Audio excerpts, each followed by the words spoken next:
Bitumbeleki makasi na banga teo na simbama na mokeli na nyonso assurance éternelle nazananga moleki mais pour l'instant nazana noa na se abenginga mwinda nasala nini naza kopela Yesu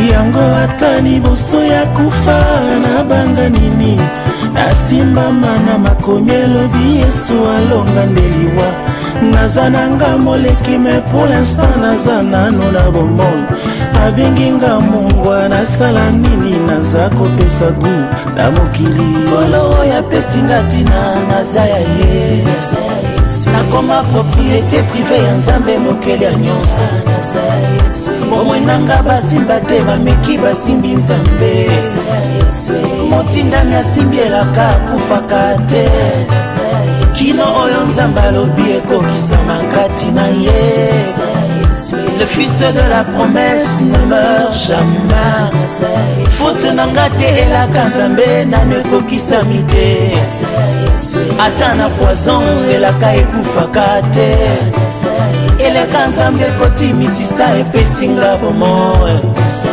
ekokisama ata moto abwakami na moto ce n'est plus moi qui vis c'est plutôt Jésus qui vit en moi. Shalom, shalom, bandeko bana na nzambe bisika wapi boza kolanda bino topesi bino mbote na bandako na bino na basalon na bino bisika wapi bozali na ba internet na ba cybercafé bandeko baza na Kisasa na ba YouTube topesi bino lisusu mbote tozali awa katikati na studio na biso en direct à Stockholm capitale ya Scandinavie wapi biso toyebaki lisusu ko se déplacer moi mokie le 16 août wana tokendaki na mboka Paris pour na ko rendre dernier hommage wapi ezalaki organiser la bande na biso ya Paris ba diaspora nyonso tout ya congolais bayebaki na kokutana pour na koyeba vraiment koyeba lisusu ko adorer nzambe katikati na journée oyo ya dernier hommage ya papa na biso Alain Mouloto.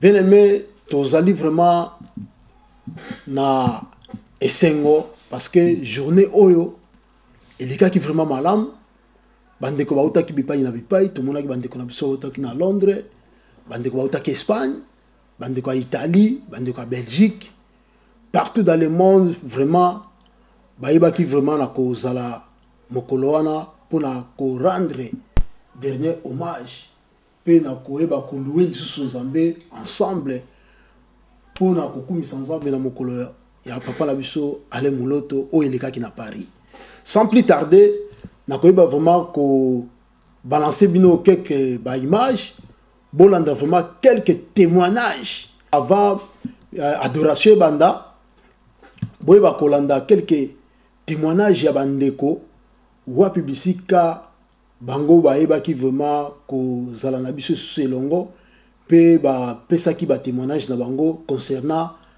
ba adoration ya papa na biso Alain Mouloto oyo asili kotika bino tolandi bandeko na biso quelques témoignages kolo mutape sarayi mutazwaka musala ya papa Alain sangaki aya osana mokili oyo esalamaki et puis avec succès nzambe a récupéré molimo na ye donc molimo na ye pe na kimia etikeli ka biso bato tikali toteyama tolanda nzela ya nzambe tolanda nzela ya malamu po un jour kola tombola biso ndenge atombolaki papa Alain Mouloto donc lelo ezali kaka tozo rendre hommage na papa Alain Mouloto lelo ezaka tokoyema banzembo na ye mpona hommage na ye. Impression, on a reçu l'appel Toye pour honorer ces grands serviteurs qu'il était, adorateur jusqu'au dernier jour de sa mort. C'est pour ça que Toye pour rendre hommage à Moussal Nanzambe. Dieu avait donné, Dieu a repris. Voilà pourquoi nous sommes là aujourd'hui pour honorer les seigneurs. Je retiens quelque chose de très bien de la part de ce grand monsieur, de ce grand homme de Dieu qui vient de nous quitter. sa simplicité, son dévouement pour l'œuvre de Dieu et aussi sa détermination pour voir son pays qu'il aimait beaucoup se relever et prendre une autre direction. Aujourd'hui, nous voulons commémorer sa mort, nous voulons célébrer avec notre Dieu sa disparition, mais nous retiendrons dans nos cœurs que nous avons perdu un frère, un ami, un serviteur de Dieu, quelqu'un qui aimait son pays. Merci. Tozongi toujours katikati na plateau, wana tozala mboka na biso toujours na Stockholm, ndenge toyebisaki bino ne bandeli. Tozalaki na mboka Paris, bien aimé, bisika wapi toyebaki na kokende kokumisa Nzambe, oyo ezalaki dernier jour ya ko rendre hommage bandeko na biso ya Paris ba organizaki. Nde toyebaki vraiment susu kozwa bandeko na biso pe wapi bisika bayaki, tozalaki vraiment famille chrétienne nombreux. Na ko balancer bino susu quelques images wapi pe yambola balancer bino na ba image wana tokolandana no ndeko na biso 2 minutes bolanda ye na moi quelques interventions na ye pe avant tokota katikati na intervention oyo elekaki na salle tolandi interview ya ndeko na biso 2 minutes pe bandeko mosusu. Moi vraiment franchement premièrement na commission Nzambe ndenge tokutani su na matanga ya frère na biso ale moloto donc nga pe na dekaka ko participer na initiation na initiative oyo ba frère bandeko bazwaki po basala ma pe nazaki parmi invité ya on est kana kabula donc c'est ça quoi.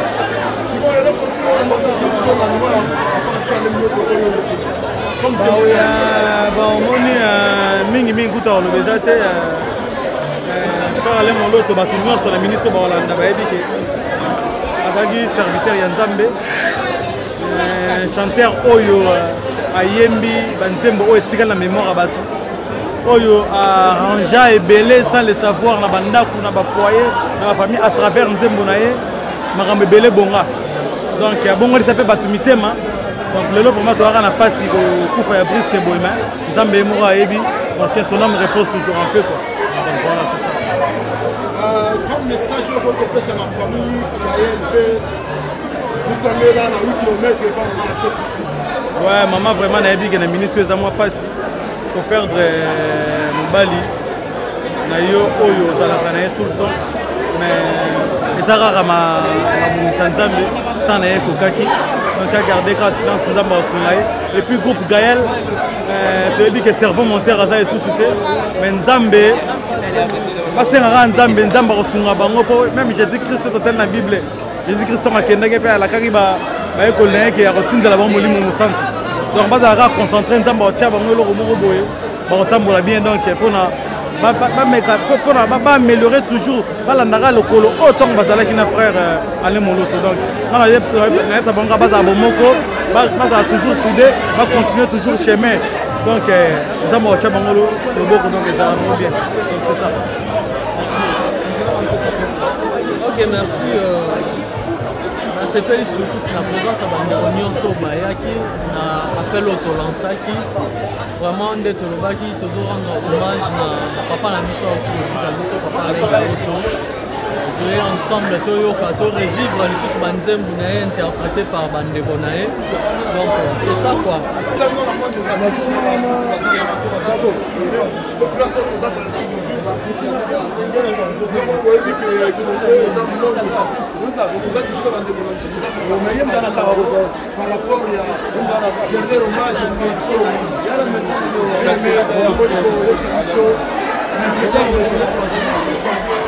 Merci beaucoup. Ce pays vraiment, tout le monde appelle la mission vraiment Autolansaki et comme elle a dit vraiment Balinga il va parler de l'autre Baye to rendre hommage ensemble comme Borona Fulo et Zara Ndé Tolobaki Baye revivre Banzembe adorant l'Éternel chanté par Bande Bonae au Bazala entre autres, ma frère Clovis, ma frère Zidane, ma frère Eloana, ma frère Olivier Calabas, ma frère René Lopa. Donc, Maza tellement belé, Bandima qui vraiment va rendre dernier hommage à Ndekonamamo à Tiki Bisso. Et Bisso peut être artiste, comédien, il est documental, chose faite. Donc, tout ça ensemble. Donc, merci encore une fois. Le bateau, nous sommes pour rendre hommage à Longo Nabiso pour mon papa. Ouais, merci beaucoup. Parce que je peux savoir que nous avons appelé ça qui est pas. Le monde de la communauté congolaise, le monde de Baye Awa Dele, on a des projets Baye Awa. Évidemment, qu'on a un même groupe tout le monde y va, musulman, tout le monde y va, bouddhiste, kimbaniste, tout le monde y va, comédien, tout le monde y va tous les jours. En tout cas, on a dit que le Ghana Moloto, à la Bozabé, Zamba opesa bango makasi, papesi bango makasi. Nzela ba losambo na bino. Nzela oyo nzambe ngati sokona yake na ndengo ya kei. Tuka ngape no tshaba na bonde. Na pesi ko la courage na moloko ake pamate. Yo tala ga ba ko la sana. Na pesi nombo te mingo ko na émission à Pendant un moment, vous n'étiez pas là, vous étiez disparu. On dit, mais papa, Martin, il est où? Mais vous étiez au Congo, en apprenant la nouvelle que tout Paris, le monde entier, on a eu du défunt, notre papa Alain Moloto. Je voulais savoir comment ça a été votre séjour à Kinshasa. Oui, merci ma fille pour la question. Déjà, j'étais parti pour une mission dans le cadre du ministère dans lequel j'évolue. Donc on avait organisé un colloque qui devait commencer le 22 juillet pour se terminer le 26. Et moi je suis arrivé 4 jours plus tôt. Déjà quand j'arrivais, il y avait le lendemain l'enterrement du chanteur Christian Wanda. Et je devais normalement rentrer ici à Paris le 8 août. C'est fait que la mort de mon frangin était intervenue le 2 août, j'étais obligé de décaler mon retour et je suis rentré seulement hier. Donc j'ai vécu la situation, cette perte dramatique comme un grand choc. Et tu sais combien j'étais très attaché à mon défunt ami, parce qu'on ne s'est pas connu que dans les Seigneurs. Nous étions déjà collègues au ministère des Finances et des Budgets. On a évolué chacun de son côté. Et plus tard, on s'est retrouvés encore dans la mention du Seigneur. Donc, il était devenu un complice pour moi, un autre moi-même. Mais Dieu avait permis que, pour la première fois que je retourne au pays, parce que ça fait 13 ans que je suis ici, je rentre là-bas, j'ai vécu des choses agréables et désagréables. Mais je peux dire que humainement, j'ai perdu quelqu'un, c'est vrai. Mais je me console au mot d'une chose, je sais que Alain est parti. Merci beaucoup, pasteur Martin. Aujourd'hui, tout le monde fait part, tout le monde parle, il y a des rumeurs qui partent dans le monde entier que papa Alain Moloto, il était empoisonné. Il y a certains qui disent que c'était un mort naturel, il y a certains qui disent que c'était son temps. Aujourd'hui, vous étiez proche du défunt Alain Moloto. Qu'est-ce qui est votre témoignage? Vous pouvez dire quoi actuellement au peuple de Dieu qui sont en train de nous suivre? Parce qu'il y en a beaucoup qui se posent beaucoup de questions. Oui, tout naturellement, quand quelqu'un meurt, les gens se posent mille et une questions. Tu as parlé de l'empoisonnement, mais tu n'as pas parlé du sida, parce qu'on dit aussi qu'il est mort du sida. Donc, ça, le bien-aimé dans les Seigneurs ne savait pas, parce que voilà, tous les titres qu'on voit sur Internet, l'empoisonnement de papa. De toute façon, ce n'est pas sur la place publique, et moi je vais étaler aujourd'hui la cause du décès de mon frangin, parce que vous savez qu'il y a la justice qui existe, mais il y a aussi la justice de Dieu. Pour certaines raisons personnelles, je voudrais qu'on se rende à l'évidence que nous venons ici sur la terre comme de pèlerins. Nous sommes appelés à passer notre temps et puis à quitter ce monde. Le plus important, c'est de mourir dans le Seigneur, comme l'a fait notre bien-aimé. C'était quelqu'un de paix, un homme de paix, et laissons son âme reposant après comme on dit. Le reste, Dieu lui-même fera sa justice. Merci beaucoup, pasteur. Aujourd'hui, quelle est votre présence ici à Romainville? Parce qu'aujourd'hui, les musiciens organisent un concert en hommage. Vous avez dit, je vais venir, je vais assister, c'est juste de faire un tour pour voir l'organisation de musiciens de Paris. Mais ce n'est pas le groupe Gaël qui joue. Hein.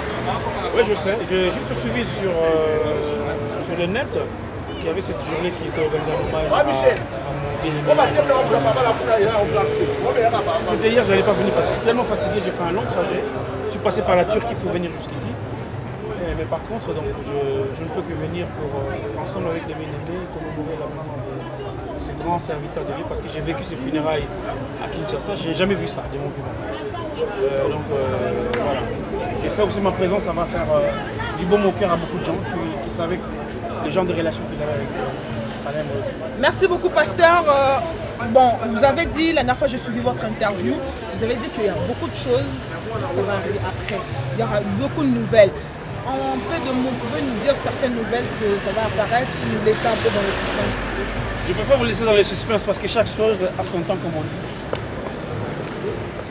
Pe tosuka ikaka wana te toyebaki lisusu na kozwa bandeko na biso ba comédien groupe ya bandeko na biso 2 minutes bango pe bayebaki lisusu kokabola mawa ensemble katikati na libota na bana na Nzambe bayebaki vraiment kosalela biso mwa pièce moko ya théâtre o valsusu ememaki lisusu vraiment mawa ya mingi koleka katikati na salle. En tout cas ya mingi ya kolobezalité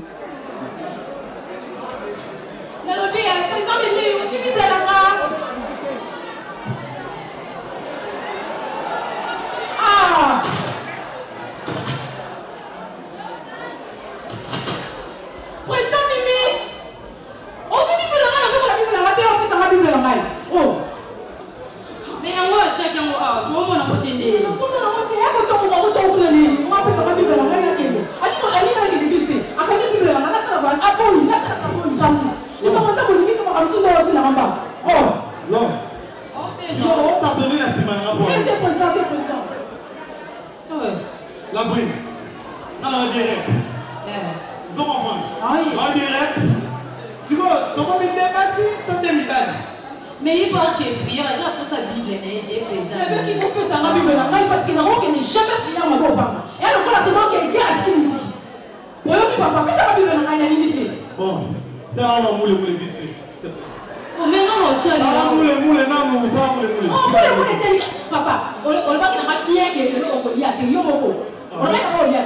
J'ai des qui avoir mon dimension de sa richesse, on va pas dire. Alors c'est là que vous dites bien on a été et on a te faut voir les petits parce qu'on ne dit pas qu'il t'en va d'aller. Mais on a changé la vie. Non, non, on va changer. On va faire quelque chose que ça commence pas, papa.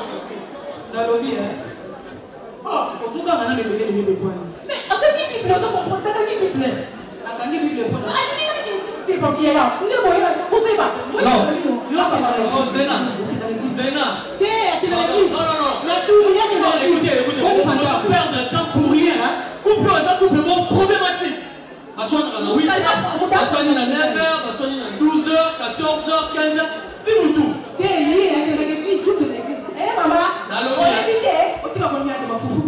Maman, il a évité le temps de la première position. Si on a une église, c'est profiter quand le temps. On a laissé profiter de la station. Maman, on nous toque non. Oh, le banane, moi, le banane. On dit à ma belle maman, on a laissé la station. Oh, mais là, on n'a pas de maille, hein. Voilà, papa. Papa. Comme ça, je m'ai dit. Sa maison.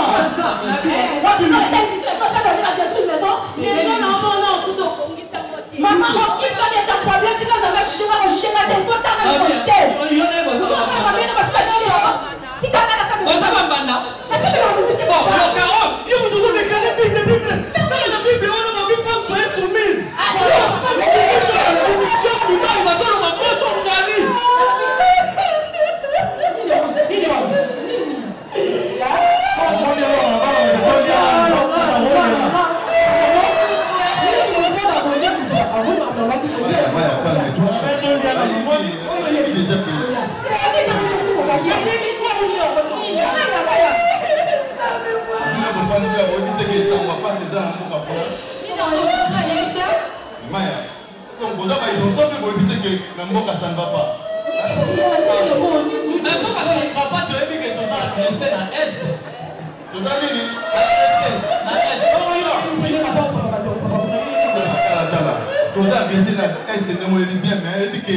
Comment la minute le frère de nous dans mon nez collègue a battu belé la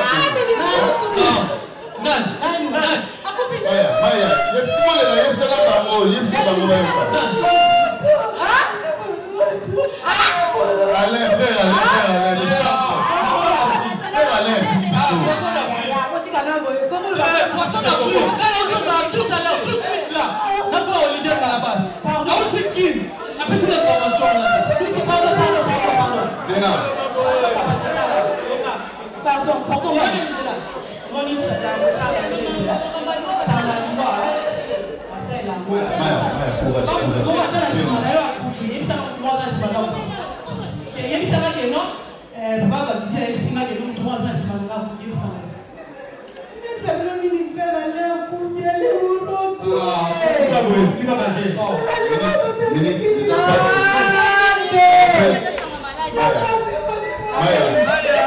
Maya yokana nous. Paninga nyoso tu baza na Romainville esika lisanga ezali. Na moto ke esika bazali poto ka bola mawana ensemble parce que likambo yo eza pasi minga na kokiango te. Ah, vini kotika. Allez maloto. Non, c'est pas possible. Ce qui bouge, il faut aller en couffie. Pour aller à l'indépendance dans les featuring dans moi, oui. Oui. Dans les featuring dans le tempo là. Papa.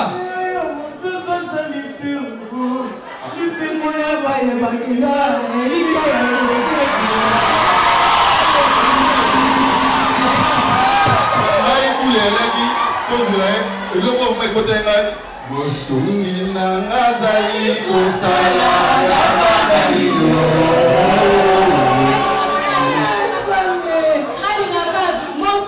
azali kosala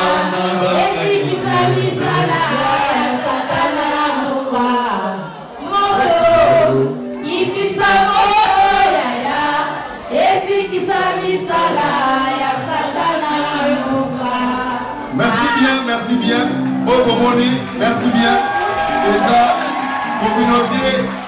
communauté, il y a des artistes et comédiens, il y a Europe, au Boyebi à l'étranger. Tout le monde pour la haute perdre dans le Congo. C'est un grand, il restera un grand. Et Sika Azali, Moli Moneza, na Kimia, Zambé, il n'y a pas pour le Bota, il n'y a pas pour la peine. Acclamons très fort, mon Seigneur. Tozongi 4-4 na studio na biso. Ndenge kaka na ebisaki bino bien aimé na koyeba siko ko balancer bino wapi boye ba lisusu kolanda ambiance oyo vraiment ezalaki 4-4 na salle ndenge salle ezalaki vraiment plein na loba etondaki parce que bande ko bautaki misika bipai na bipai bayaki lisusu pona ko adorer Nzambe na bango pona ko rendre dernier hommage na papa na biso Allez Mouloto oyatika kibiso tolandi ba image.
Merci ndenge toza kokoba toujours na émission na biso malembe na ba image o boza kolanda bien aimé o ezotalisa ke non ndeko na bino alongwaki Stockholm akendaki na Paris wapi bisika ba adorateur nyonso bakutanaki pe wapi bisika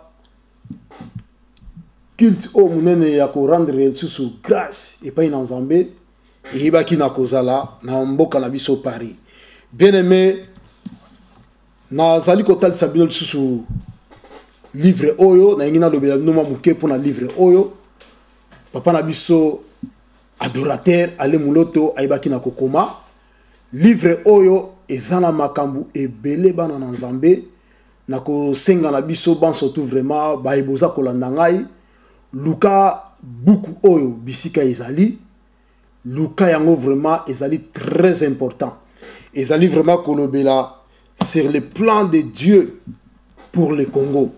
Bien aimé, tu as vu que mboka na biso ezali vraiment agressé. Mboka na biso ezali agressé ndenge tozali koloba agression o ezali kokota na kati na Congo ezali ka te koloba geno ezali kouta na Rwanda.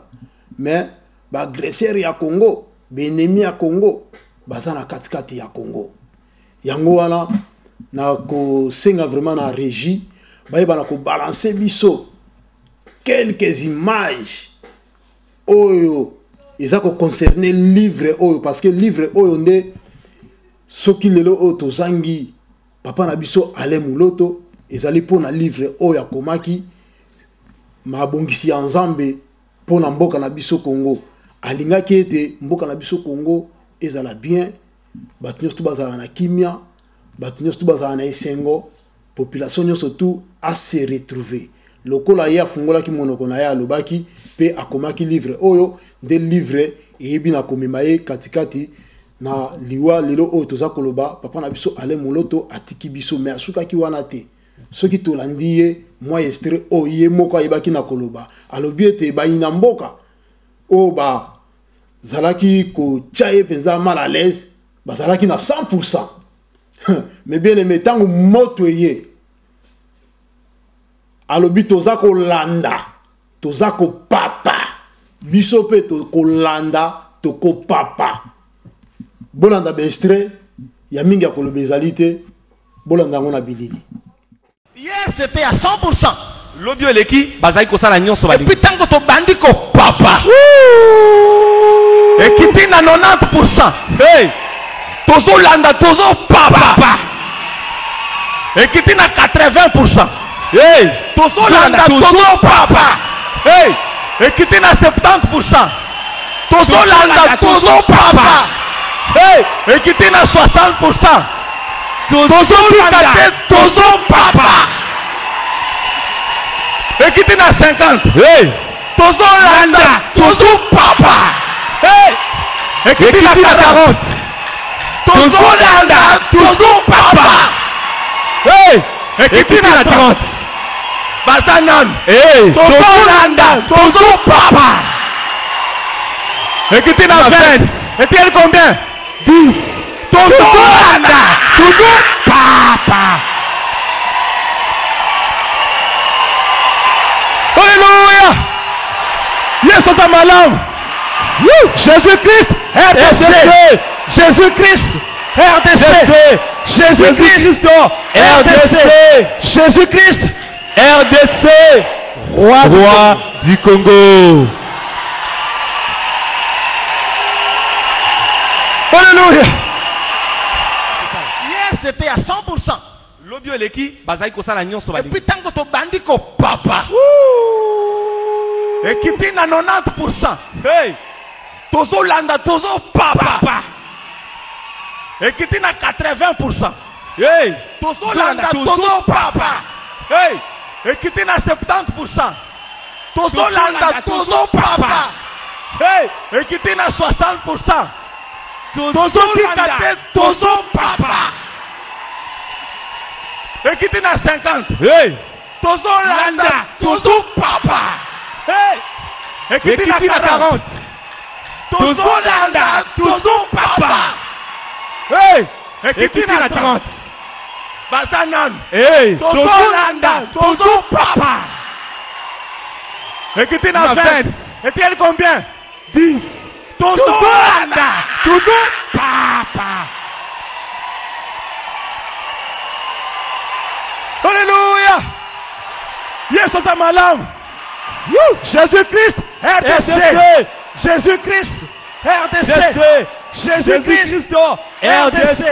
Jésus-Christ, RDC. Roi du Congo. Merci, tozongli sous 4 na studio. On a Stockholm. On a vraiment bozako sepela bilili otozako Tchelabino, dès qu'on a besoin de la régie, vraiment, yé misa pepeza donc fanda pour na kofanda ça vraiment ma solo. On a surtout qui na ko Tchelabino na mboka Paris.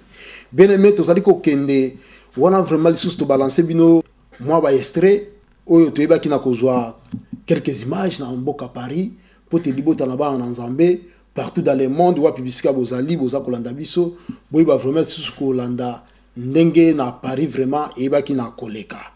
Merci Régie.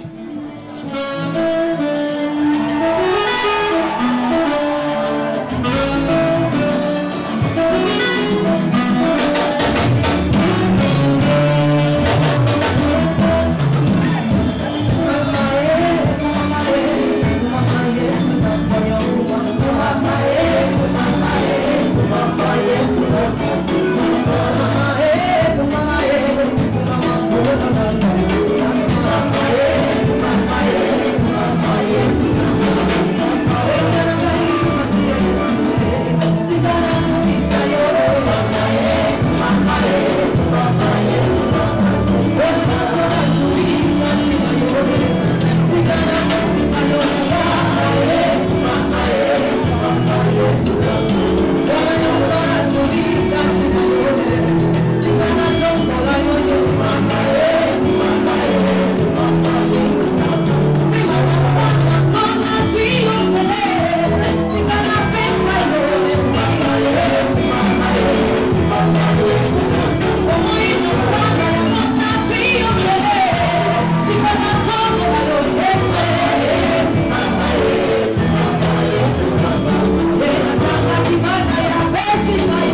Yeah.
Amen. Donc, Amen à bien. Il avait déjà son visa pour aller en Inde. Mais il disait à tous les proches, même à nous qui sommes ses plus proches, que je vais partir, mais il faut que je voie d'abord la gloire de Dieu. Alors bien, vous ne voyagez jamais avant le vin. Donc, que le vin te recoute à bon moïté. Et il a développé une intimité avec son Dieu qui est telle que, aujourd'hui, Alain est parti, mais son œuvre reste. Son œuvre continuera à parler. Et pour les inquiétudes de vos amants pour la Gaëlle, je vous dis, ne vous inquiétez de rien parce qu'il a tout préparé. Alléluia. Amen, amen. Gaëlle, c'est une grande famille, il n'y a pas que des chantres, il y a des grands prédicateurs. Tozali kokoma vraiment sikoyo na suka ya émission na biso ndenge tolobaki bo sepeli vraiment na moi makambo oyo ndenge toyebi na kolakisa bino tolobiki tozalaki na mboka Paris bien aimé elekaki vraiment malamu tokomi vraiment na suka bien aimé na émission na biso ya mokolo na lelo tozali kopesa vraiment remerciement mingi na bandeko nyonso oyo bautaki bipai na bipai bandeko na biso surtout baorganisateur oyo bayebaki na koorganize journée oyo na Paris et tozali kopesa vraiment merci mingi merci na bandeko na biso ya famille Gaël en tout cas oyo toza kosenga libota na bana nzambe eza kosenga bino vraiment que non bozala toujours bomoko boyeba vraiment kozala unité ezala vraiment eloko ya yambo katikati na bino pe tobosanité groupe Eden en tout cas musala o papa na biso ale mulota tiki en tout cas toza kosenga ke non et continuer na yebi ke Nzambe akosisiste tant ba bomaki Yesu bakanisaki te mission ya Yesu sukaki mais les 12 apôtres babimaki Eden tosengi na bino ke non oyo bozana ngo bobimisi ya libota na bana na Nzambe po musala oyo kufate to pesi mama na biso Christine Mbote wapi bisiko za kolanda biso na libota mobimba bana nyoso tout to pesi bino mbote en tout cas to senga ke Nzamba fortifier pe pesa bino makasi biso ya bino awa na Stockholm toza bomoko vraiment na bino en tout cas ya mingi ya kolobezalité vraiment pona ko sukisa toko sukisa katikati na annonce oyo ekomeli biso annonce oyo ekomeli biso toko tangela bino yango vraiment na lombango pona kosukisa shalom shalom. Église de Suède organise une journée de louange et d'adoration hommage à Alain Moloto bande qu'on a biso pe ya Suède bango pe balobi baza ko organiser journée pona papa na biso Alain Moloto balobi et kozala na centrum ya Sherkan date ba pesi ezali samedi le 31 août 2013 na 15h kino na 20h balobi et kozala na Prestre Gordon Gata 13 Sumberbay Centrum pona ko contacter ce ko lingi ozwa information bien précise oko benga ndeko na biso Egide numéro na téléphone ezali 073 58 56 908 na bandeli frère na biso Egide pona ko contacter 073 58 56 908 et puis okokipe ko contacter frère na biso Malco numéro na téléphone ezali 073 96 00 294 okokipe ko contacter lisusu frère na biso Chinyama frère Chinyama numéro ezali 073 78 87 950 en tout cas deuxième communiqué na biso ezali ete mission évangile la croix de Christ église camp de Gilgal et va organiser des journées à convention ezali mokolo ya samedi le 24 puis le 25 à partir il y a 13h kino 17h kuna hôte il y a journée oyo ezali apôtre de réveil LG Peniel pe pasteur nabiso Félix Sombo yakouta na mboka ya Angleterre akozana nabiso awa na Suède pour la deux journées oyo église ya camp de Gilgal est organisée bien aimé pour la bayembi en tout cas to bengisi vraiment di botala na Nzambe tebi ke mutu nabino oyo bolingaka ayimba ka pe kitoko frère nabiso Odi Kabangu akozala na biso elongo akozala pe ye moko te akozala na bandeko mosusu mpe oyo bakozala na ye frère na biso Jimmy ya Belgique akozala na biso frère na biso Félix ya Finlande mpe akozala tobengisi vraiment bandeko nyonso tout bayeba vraiment koprendre part katikati na invitation oyo frère na biso mpe Ejide akozala na biso elongo katikati na journée oyo Zambe vraiment ayeba na kopambola bino wana ezalaki annonce na biso et mpona kosukisa toza kopesa bandeko nyonso baza kolanda biso na Stockholm mbote topesi vraiment famille Gatumbuku wapi bisika bozali na Uppsala topesi mama na biso Deti mbote topesi Israël mbote topesi Ani mbote et topesi pe lisusu na Stockholm mama la biso Pauline bisika yali aza kolanda biso bambote na ope yango wana mpona kosukisa na kozanga te kosalue pe bato na Nzambe wapi bisika bazwami bambote mingi vraiment ya trop na pesi apôtre LG Peniel bisika ozwami pe na église mobimba ya Camp de Gilgal bambote na bino yango wana na bosani te pasteur John Kabudi place ozali bambote pe ya yo yango wana na église mobimba. En tout cas, Nzambe alika lisusu na kopambola bino pe église mobimba ya Stockholm. Shalom les bien-aimés dans le Seigneur, c'est bien la grande dame Veritas Mbuki Sala à Paris. La télévision Suède, que le Seigneur te bénisse énormément. Aujourd'hui, le 16 août 2013, on a passé une très bonne journée en compagnie des musiciens chrétiens de Paris en célébrant l'Éternel.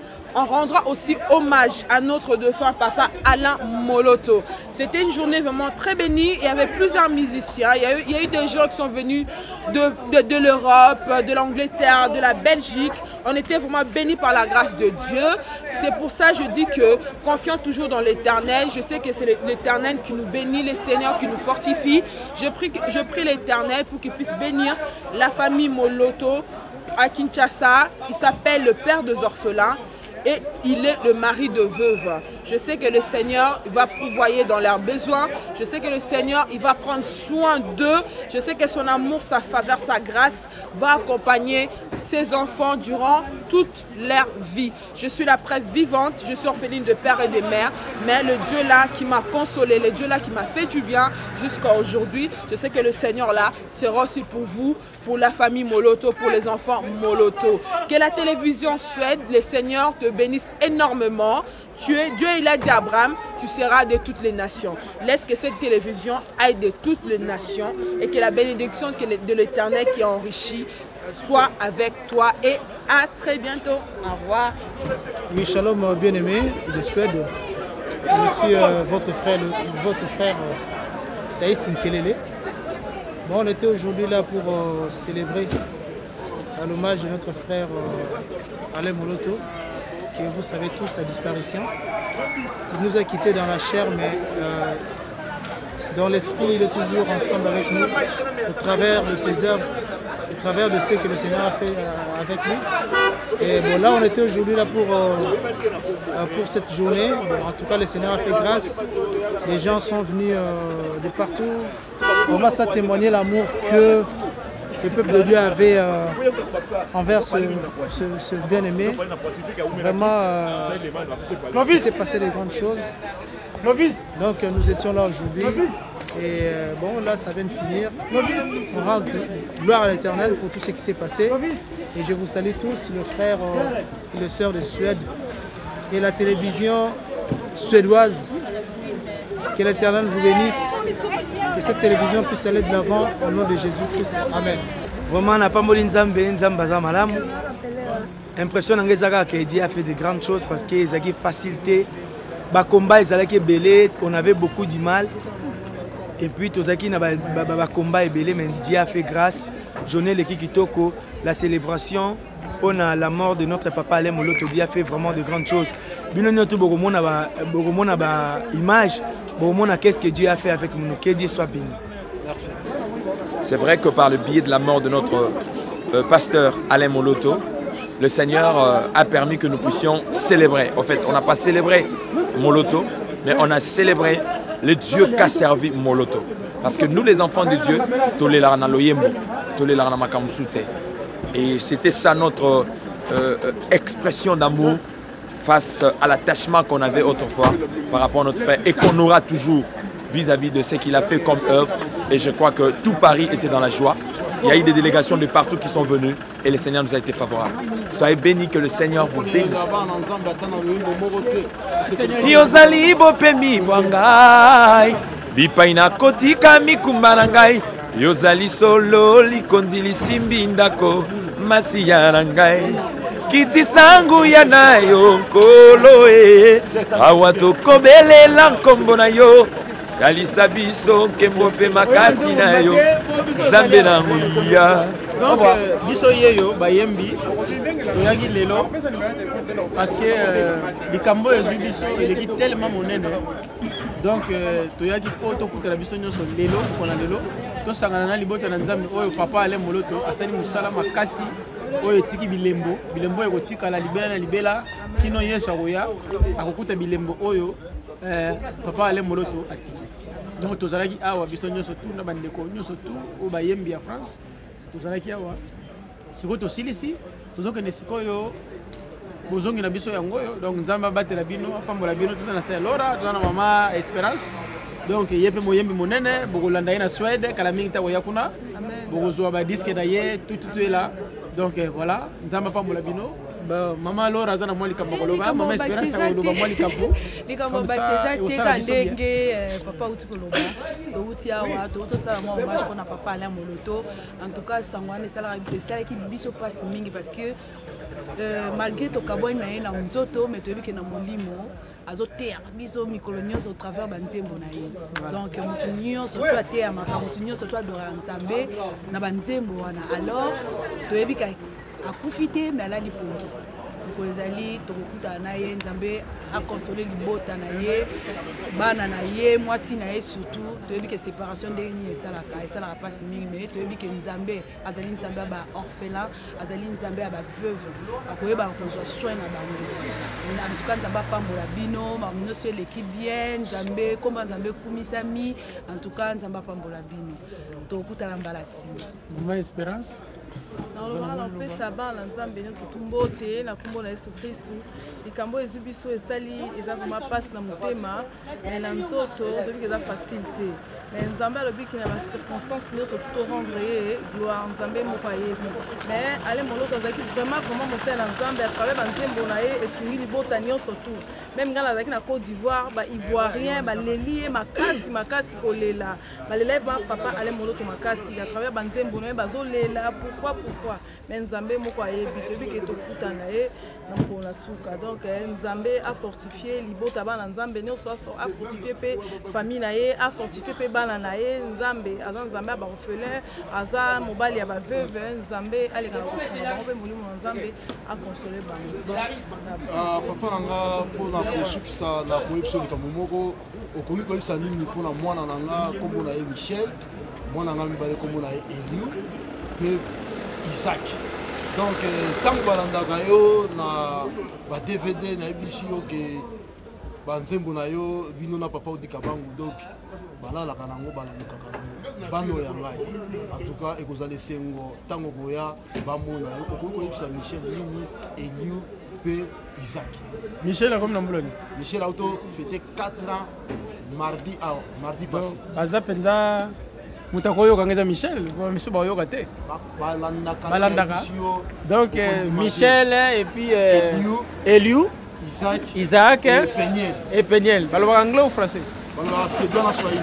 Ah lingala te. En tout cas que Dieu vous bénisse, soyez grands et soyez sages avec les parents. Dieu va vous bénir plus abondamment. Et puis moi je viendrai, on va se voir et on va essayer de discuter. Silence na yo, ezolo bate olali, kobutama na ba meme, ezolo bate ozali pauvre, koki ma Herode, ezolo bate lekio na makasi bobele pona ngai, ondimi okima. Tant on revient na Suède, na koyema ngo mobimba. Allez, bye bye. Bye. Ok, allez. Oui, na pamboli Nzambe, côté Nzambe aza Nzambe abina ba circonstances nyonso tokundisa ye. na likambo oyo ekwelaki biso na kati na libota na bana nzambe mpona papa ale nzambe aza nzambe oyo asalaka makambo na lolenge na ye je crois likambo ezwaki biso ezalaki na Côte d'Ivoire na mama na Abidjan en tout cas etushaki libota bana nzambe nyonso na kati ya Côte d'Ivoire mpe na Abidjan place tozalaki tomona bamisusu na kati ya baradio baza koloba bazolela misusu bazopesa batémoignage tala nzembo boye nangaki na bela boye mais nzembo esungaki ngai na koyokango na bikaki en tout cas batémoignage ya bongo mais nzambe aye kosala kino azwa mosali na ye ye moko ayebi kisi nasali yango topesa kaka lokumu na nzambe libota bana nzambe nyonso nzambe azwa lokumu mpe na kotika famille na ye nzambe afortifie famille na ye mpe bandeko na ye mpe baproche na ye baami na ye bana na ye mpe mwasi na ye mpe groupe na ye mobimba nzambe afortifie bango apesa bango makasi ya babifle bakoyeba kokontinue susu na mosala oyo papa ale atiki na kombo na Yesu Kristo. Bonjour à tous les bien-aimés de la Suède, de la Scandinavie et partout bien évidemment. Moi c'est votre sœur Lise Manzambi. Voilà, je suis ravie d'être devant vous et je vous salue. Derrière c'est le frère Michel qui est venu nous rendre visite ici à Paris. Donc voilà, aujourd'hui c'était un grand événement, un hommage. Une action de grâce que nous avons fait cette journée en fait pour dire merci au Seigneur d'avoir récupéré son serviteur Papa Alain Moloto. Eh bien en tout cas pour moi ça s'est bien passé du début jusqu'à la fin, c'était vraiment bien. Moi j'étais un petit peu en coulisses mais j'ose croire que toutes les personnes qui sont passées ne vont pas dire le contraire de ce que je vais dire maintenant. Hein. Ça s'est vraiment très bien passé. Le peuple de Dieu était béni, les gens étaient ravis. Donc voilà, c'est ça que je peux dire. Et sinon, restons fermes dans la foi et surtout craignons Dieu et marchons vraiment dans la sanctification parce que Jésus-Christ revient bientôt. Il revient déjà donc... ne rentrons pas dans des compromis à cause de 30 cycles d'argent, vendre son frère. Vous voyez, donc soyons vraiment des vrais chrétiens intègres. Donc c'est ça le message que je voulais passer vraiment à tous les bien-aimés du monde entier. Et Nalingala na Fesibinoka, merci. Zama Pambolabino, vous continuez au Landabiso na www.kazarema.fr et à site Nabino, tout la Bino d'information, Boulandango. Voilà, peuple de Dieu, Nzambe apambola bino, ndeka na lobaki, tous a bateau tolingi Nzambe vraiment un solo. Otoko te kabande kona bisote, pour 30 cycles d'argent, otoko iko bomate, pour 1 euro, tolingana, tous en a bolingo vraiment un solo parce que Bible sengi biso bolingo. Donc oko ça les 10 commandements surtout mais soko zana bolingo te donc ozano Nzambe te. Donc voilà. Mais tous a peine na kondima. Voilà, parce que sans la foi personne ne peut être agréable devant Dieu. Donc voilà. Maman Lucia en Scandinavie, Maman Lucia, dans Pambolayo. Continuez de nous suivre encore et continuez de nous soutenir aussi dans la prière parce qu'on en a vraiment besoin pour Moussalo Bitumbeze et belé. Papa Zahaki a yemoka monaki. Donc voilà. Mais le Koeza pour na yes bendele jamais et Koyato. Continuez toujours Kolobato, continuez toujours Kosala. Et puis, que Dieu vous bénisse. Merci. Hier, c'était à 100%. L'obio et l'équipe, Bazaï Kosala Nyon Sobali. Et puis, tant que tu bandiko, papa.